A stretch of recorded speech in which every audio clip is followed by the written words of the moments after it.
हे दोस्तों, आज हम बात करेंगे कि कैसे अपने बिजनेस को परफेक्टली मार्केट करें और कैसे हम उन ग्रेट लीडर्स और ग्रेट एंटरप्रेन्योर्स की तरह सोच सकते हैं और उनकी तरह बन सकते हैं, like Steve jobs, Martin Luther king, Wright brothers.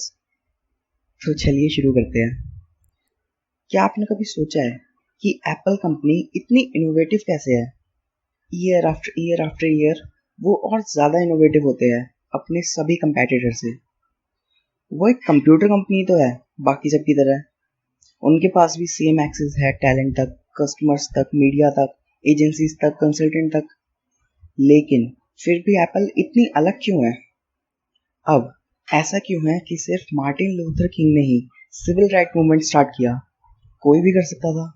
कितने ही लोगों ने उस टाइम डिस्क्रिमिनेशन को सफर किया था, उसे सहा था।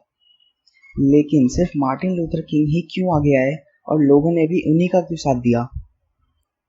और ऐसा क्यों है कि सिर्फ राइट ब्रदर्स ही दुनिया का पहला एयरप्लेन बना पाए, जबकि उस टाइम काफ़ी दूसरी टीम्स भी थी जो इस प्रोजेक्ट पे काम कर रही थी और जो बेटर क्वालिफाइड थी, बेटर फंडेड थी और उनके पास रिसोर्सेज भी बेटर थे। पर नहीं, वो नहीं कर पाए, सिर्फ राइट ब्रदर्स ही कर पाए। कुछ अलग है जो यहाँ पे काम करता है और बहुत स्ट्रांगली काम करता है। अब करीब 8-9 साल पहले साइमन सिनेक नाम के एक ऑथर और मार्केटिंग एक्सपर्ट है, उन्होंने एक डिस्कवरी की और इस डिस्कवरी ने मेरे व्यूज़ को बदल दिया, जैसे मैं वर्ल्ड को देखता था और जो मेरा नज़रिया था एंटरप्रेन्योर्स के लिए, लीडर्स के लिए। जितने भी ग्रेट लीडर्स है, ग्रेट एंटरप्रेन्योर्स है, ग्रेट ऑर्गेनाइजेशंस है, वो सब एक पैटर्न फॉलो करते हैं। फिर चाहे वो एप्पल हो या मार्टिन लूथर किंग या राइट ब्रदर्स हो, वो सब एक ही तरह से सोचते हैं, एक्ट करते हैं और कम्युनिकेट करते हैं। और ये बाकी सब लोगों से बिल्कुल अलग है। प्रोबेबली ये समझने के लिए सबसे आसान आइडिया है। साइमन सिनेक इसे गोल्डन सर्कल कहते हैं। Why, how, what. ये आइडिया हमें समझाता है कि क्यों कुछ लीडर्स और एंटरप्रेन्योर्स इंस्पायर कर पाते हैं बट बाकी नहीं। अब मैं इसे समझाता हूँ। हर सिंगल पर्सन, हर ऑर्गेनाइजेशन को ये पता है कि वो क्या कर रहे हैं 100%। कुछ को पता है कि हम ये कैसे कर रहे हैं, फिर चाहे वो यूएसपी हो या स्पेशलाइजेशन या प्रोप्राइटरी प्रोसेस। लेकिन बहुत कम को पता है कि हम जो कर रहे हैं वो क्यों कर रहे हैं। और क्यों से मेरा मतलब प्रॉफिट नहीं है, वो तो रिजल्ट हुआ। क्यों से मेरा मतलब है कि इसके पीछे हमारा क्या पर्पस है, क्या कॉज है, क्या बिलीफ है, हमारी ऑर्गेनाइजेशन आखिर एग्जिस्ट क्यों कर रही है।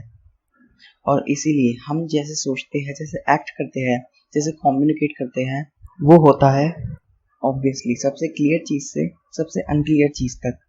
लेकिन जो इंस्पायर्ड लीडर्स होते हैं, जो इंस्पायर्ड ऑर्गेनाइजेशंस होती है, वो सब सोचते हैं, एक्ट करते हैं और कम्युनिकेट करते हैं from inside to outside, from why to what. मैं इसका एग्जांपल देता हूँ। ज़्यादातर लोग एप्पल्स के प्रोडक्ट्स खरीदते हैं क्योंकि वो इजी टू यूज़ है और इजी टू अंडरस्टैंड है।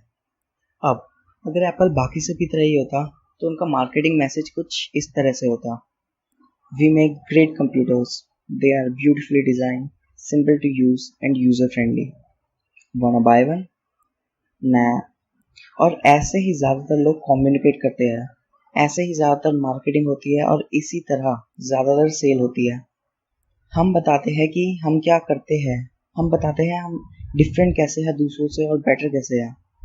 और फिर हम उम्मीद रखते हैं किसी बिहेवियर की, परचेज की या वोट्स की।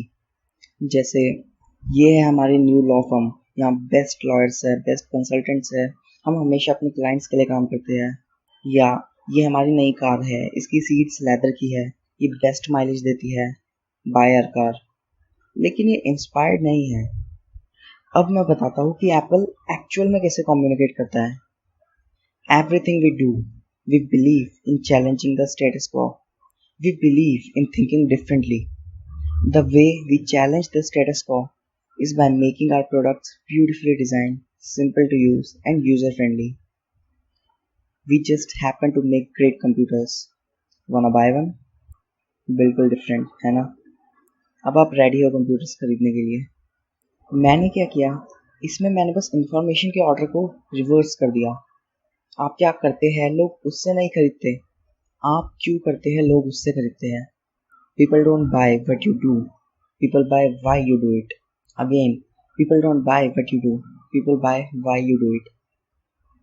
इससे हमें पता लगता है कि क्यों सब कंफर्टेबल है एप्पल से परचेज करने में, और क्यों लोगों को एप्पल पे ट्रस्ट है, फिर चाहे वो आईफोन हो या आईपैड या आईपॉड। पर जैसे मैंने पहले कहा था, एप्पल सिर्फ एक कंप्यूटर कंपनी है, ऐसा कुछ नहीं है जो एप्पल को डिफ्रेंशिएट करता है उसके कंपैटिटर से। इसके कंपैटिटर बिल्कुल क्वालिफाइड है ऐसे प्रोडक्ट्स बनाने के लिए। इनफैक्ट उन्होंने ट्राई भी किया। काफ़ी साल पहले गेट पे कंपनी आई अपने फ्लैट स्क्रीन टीवीज़ के साथ। वो परफेक्टली क्वालिफाइड थी इसके लिए, क्योंकि वो काफ़ी सालों से फ्लैट स्क्रीन मॉनिटर्स बना रही थी, लेकिन किसी ने भी नहीं खरीदा। फिर डेल कंपनी आई अपने MP3 प्लेयर्स के साथ। वो बनाते हैं ग्रेट प्रोडक्ट्स और वो बना सकते हैं वेल डिज़ाइन प्रोडक्ट्स, लेकिन वो भी किसी ने नहीं खरीदा। People don't buy what you do, people buy why you do it. Goal उनके साथ बिजनेस करने का नहीं है जिन्हें उसकी ज़रूरत है जो हमारे पास है। गोल उनके साथ बिजनेस करने का है जो वही बिलीव करते हैं जैसा हम करते हैं। अगर आपको ये नहीं पता कि आप जो कर रहे हो वो क्यों कर रहे हो, तब आप कस्टमर्स और एम्प्लॉयज़ को लॉयल नहीं रख पाओगे। गोल उन लोगों को हायर करने का नहीं है जिन्हें सिर्फ जॉब की ज़रूरत है, बल्कि उन लोगों को हायर करने का है जो वही बिलीव करते हैं जैसा आप बिलीव करते हैं। Goal is not just to hire people who need a job. It's to hire people who believe what you believe. मैं हमेशा कहता हूँ कि अगर आप लोगों को हायर करते हैं जस्ट बिकॉज वो जॉब कर सकते हैं, तब वो सिर्फ पैसे के लिए काम करेंगे।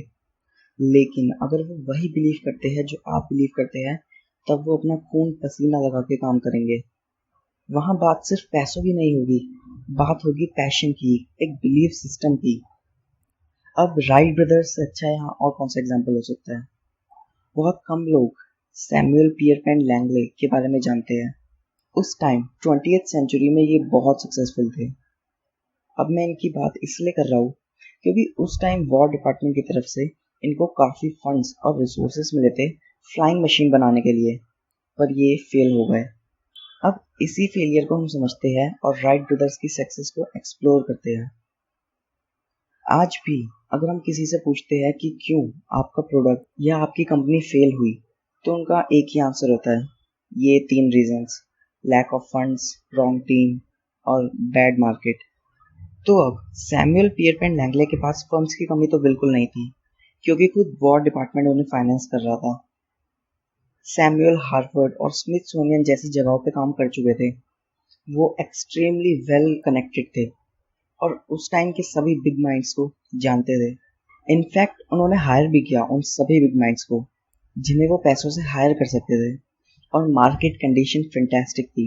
न्यूयॉर्क टाइम्स उन्हें हर जगह फॉलो कर रहा था, इनफैक्ट सारी मीडिया उन्हें ही फॉलो कर रही थी। तब भी कैसे हमने सैमुअल पियरपेन लैंगले के बारे में कभी नहीं सुना। दूसरी तरफ वहाँ से काफ़ी दूर डेटन में राइट ब्रदर्स थे। उनके पास कुछ भी नहीं था जिसे हम उनकी सक्सेस की रेसिपी बता सकते हैं। उनके पास पैसे नहीं थे, वो अपनी बाइसिकल शॉप से गुजारा करते थे। उनकी टीम में किसी सिंगल पर्सन के पास भी कॉलेज डिग्री नहीं थी, इवन उनके खुद के पास एक कॉलेज डिग्री नहीं थी। उन्हें कोई जानता भी नहीं था, ना ही उन्हें कोई मीडिया कवरेज मिल रही थी। बस जो डिफरेंट था राइट ब्रदर्स में वो था कि उनके पास एक कॉज था, एक पर्पस था, उनका एक बिलीफ था कि अगर वो एक फ्लाइंग मशीन बना पाए तो ये इन्वेंशन वर्ल्ड को चेंज कर सकता है, वर्ल्ड को एक नया रूप दे सकता है। वो ये काम पैसों के लिए नहीं कर रहे थे, बल्कि कुछ करने के लिए कर रहे थे। सैमुअल पियरपेन लैंगले अलग थे, वो ये सब और अमीर बनने के लिए कर रहे थे और पॉपुलर होने के लिए, फेम पाने के लिए कर रहे थे। अब जिन लोगों ने भी राइट ब्रदर्स के ड्रीम में बिलीव किया, वो लोग उनकी टीम में आए और खून पसीना लगा के मेहनत की। वो लोग ये काम पैसों के लिए नहीं कर रहे थे, बल्कि अपने लिए कर रहे थे, अपने बिलीफ को पूरा करने के लिए कर रहे थे। और फाइनली 17 दिसंबर 1903 में राइट ब्रदर्स ने पहली बार उड़ान भरी। उस टाइम उनके अलावा वहाँ कोई नहीं था इस मूवमेंट को एक्सपीरियंस करने के लिए। बाकियों को इसके बारे में कुछ दिन के बाद पता लगा था। अब एक और प्रूफ जिससे पता लगता है कि लैंगले गलत चीज़ से मोटिवेट हुए थे, वो है कि जिस दिन लोगों को और उनको पता लगा राइट ब्रदर्स की पहली फ्लाइट के बारे में, उन्होंने क्विट कर दिया। वो ये भी कह सकते थे कि अमेजिंग डिस्कवरी, मैं आगे इस टेक्नोलॉजी को इम्प्रूव करने की कोशिश करूँगा, लेकिन नहीं, उन्होंने ऐसा कुछ नहीं कहा। बस क्विट कर दिया, क्योंकि उन्हें वो पॉपुलैरिटी, वो फेम, वो पैसा नहीं मिला। People don't buy what you do, people buy why you do it. अगर आप इसके बारे में बात करते हैं कि आप क्या बिलीव करते हैं, तब आप उन लोगों को अट्रैक्ट कर पाओगे जो आप जैसे ड्रीम रखते हैं और आप जैसा ही बिलीव करते हैं। कुछ लीडर्स होते हैं जो सिर्फ लीड करते हैं, लेकिन कुछ लीडर्स ऐसे होते हैं जो इंस्पायर करते हैं, फिर चाहे वो इंडिविजुअल हो या ऑर्गेनाइजेशन। हम उन्हें ही फॉलो करते हैं, इसलिए नहीं कि हमारे ऊपर कोई फोर्स है या हमें ऐसा करना ही पड़ेगा, बल्कि इसीलिए क्योंकि हम ऐसा करना चाहते हैं। हम उन लीड्स को उनके लिए फॉलो नहीं करते, बल्कि अपने लिए करते हैं। और ये वो लोग होते हैं जो वाई से स्टार्ट करते हैं और उनके अंदर एबिलिटी होती है दूसरों को इंस्पायर करने की। तो गाइस, आज के लिए बस इतना ही। सब्सक्राइब कीजिए अगर आप मेरी वीडियो का भी मिस नहीं करना चाहते। लाइक कीजिए अगर आपको वीडियो पसंद आई। कमेंट कीजिए अपनी थिंकिंग और शेयर कीजिए अपने फ्रेंड्स और फैमिली के साथ। Thanks for watching being entrepreneur.